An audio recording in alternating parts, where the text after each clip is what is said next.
Magandang araw mga boss. Pakinggan natin yung problema ni customer. Ano yung manibela problema? Pag gano'n, tumutunog eh. Pag tumatakbo kami, pag dahan-dahan, tumutunog na tok, tok. Kahit nakaparada kami doon sa bahay. Tapos pag tumatakbo kami, may maingay siya ilalim, tunog. Tok, tok. Yung maingay. Sige, baba ka nga. Baka mamaya maging tok, tok, tok. Pakitok, titok. Ay, nako mga customer. Pag yung tagal na namin ginagamit, nakapatakbo na kami, no? Kapag matagal na, tsaka lumalabas yung tok, tok. Oo. Baka kami mag-a-apply ng tok, tok, tok. Nakita nyo mga boss, no? Bago pa itong sasakyan ni customer, pero may problema na. Pag mainit lang siya, Oo. Kanina, papunta kami rito, mayroon ito, sa ilalim, tsaka dyan. kaya lang nung ako ang mag-check mga boss, hindi lumabas yung ingay. Papunta ka dito, meron. Oo. Road test tayo, ha? Alam niyo mga boss, 10,000 km pa lang ang tinakbo nito. Okay, ikaw mag-drive. Kaya sandali lang, brother, ha? I-check ko muna mga boss kung may ingay dito sa gulong. Yeah, papihit ko manibela. Pihitin mo gulong. Sige, pihit! Wala akong marinig na ingay dito mga boss. Lipat ako dito sa kabilang side. Kabilang side? Sige, pihit. Pihit lang din. Sige, balik-balik, balik-balik. Balik-balik, ano ba yun? Quezon City ba yun? Manila? Quezon City. Sige. Protest tayo. Actually mga boss, napacheck up na ni customer itong sasakyan nila dun sa bilihan nila. Kaya lang, tapos na daw yung warranty. At medyo mahal daw yung pyesa, napapalitan. Pero pang ginagawa eh. Yan po. Ayan. Hindi nga sa akin sinasabi ni customer kung ano yung parts na nasira para palitan. Pero okay lang. Mas gusto ko nga yun dahil wala akong idea. Para ako mismo yung magdadiagnose kung ano problema nitong sasakyan ni customer. Kaya lang, ang nakakalungkot, parang masyado naman atang maaga para magkaroon agad ng major na sira itong sasakyan ni customer. Matagal kasi ako dito sa gagawin ko eh. Check upin ko pa yung overheat niyan.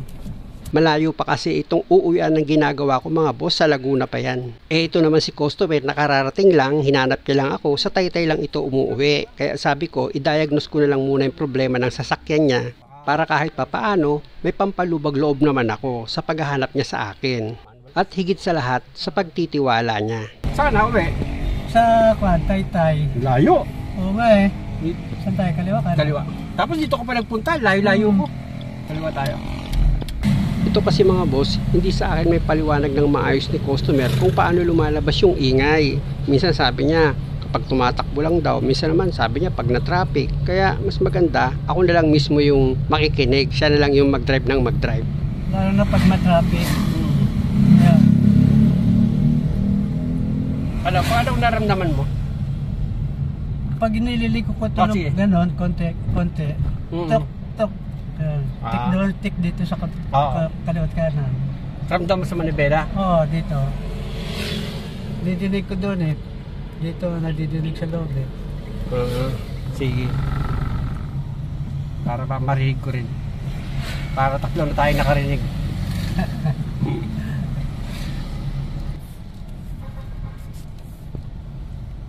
Hindi, okay lang okay lang muna yung, kahit na medyo bilisan mo yung paandar mo, kahit na malubak tayo, okay lang. Huwag mo muna alalayan ng bagsak para marinig natin. Para marinig ko na rin kung may mga sira sa pangilalim. Sa akin kasi mga boss, pag nagta-troubleshoot ako lalo na't pangilalim, ang gusto ko, kahit lubak-lubak ang daraanan, mabilis siya para mas mabilis kong ma-diagnose. Ganon. Hindi pa naman niliko Sabi ni customer, lumabas daw yung ingay. Pero ayon sa kwento niya, pag lumiliko daw, lumalabas yung ingay. Kaya diretso pa rin kami sa pag-road test.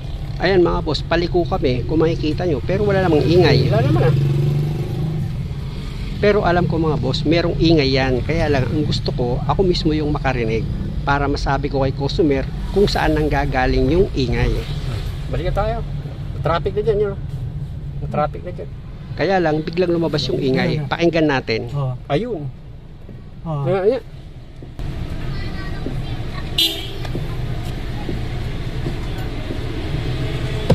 Pasad mo.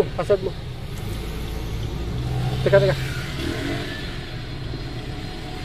Nakaharang kami dito sa daan mga boss, kaya pinatabi ko yung sasakyan ni customer tapos pinahasag ko yan. Lalabas ako dyan para ipaliko-liko ko yung manibela nang sa ganun matrace ko yung pinanggalingan ng problema.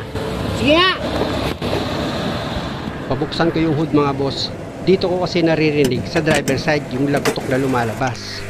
Tapos ganun pa rin mga boss, pinaliko-liko pa yung manibela. Lipat ako dito sa gulong mga boss, dito ako makikinig. Dito kasi galing yung ingay niya eh. Sige. Ayun na mga boss, narinig ko na kung saan yung pinanggagalingan ng ingay eh. Hinawakan ko yung coil spring pati yung rack end niya. Dalawa yung naging subject ko dyan mga boss. Sa shock mounting at steering assembly. Wala bang warranty to? Ha? Wala bang warranty sa binilan nyo? Wala, tapos na raw, sabi ganun. Ha? Tapos na raw, sabi. Tapos na yung warranty? Isa ano siya eh, sa rack and pin yun eh. Yun? Oo eh. Oh. Sarap. Sarap na yung bitana. Ang lakas ang pagdilig mo, no? Ha? Oh? Yun.